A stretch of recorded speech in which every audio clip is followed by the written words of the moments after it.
Mari vedu vanengoni tigere munyasha asati zvioni tinoramba takabaka tirioni takasimba tinotenzerawo proni Zimbabwe inyika yematombo yakavakwa nemasoni msito nyangodzara chaiyo yakatadza kutipedza taramba takasimba tiri strong inga tinotanzirawo proni kana muchiti tiri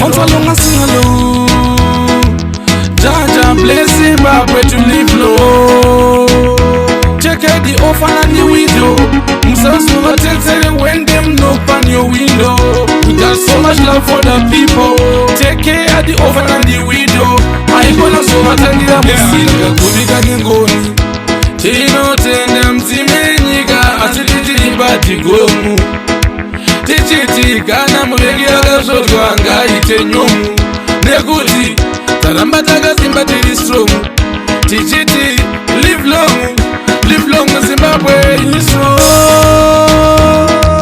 Get up, stand up and fight for your freedom. Stand up, mash up, rise for the people. Live up, never give up. We all come from Mashingo. Tiriwa na tingo ringo. Maaupa mnyonge kama singo.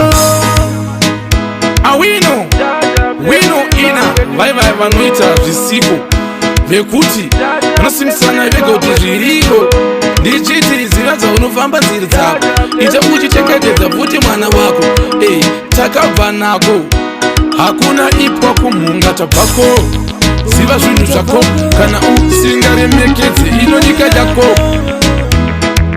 gara uchiziva kuti hapazi pachedu haiwa pachako ndichiti ita uchiziva nyika yako emaye mumapako hateude mafolowi asi ndinovanzwa vakawanda vari kuchema neikonomi ndazoverengesa bhaibheri ende vandivhurira vhesi riri pana titonomi ndikati uzotengese nyika yako itanomi Zimbabwe will never be a colony. Watengeza nyika kuchiva koloni. Don't follow me. Wana homi, basinga tomi.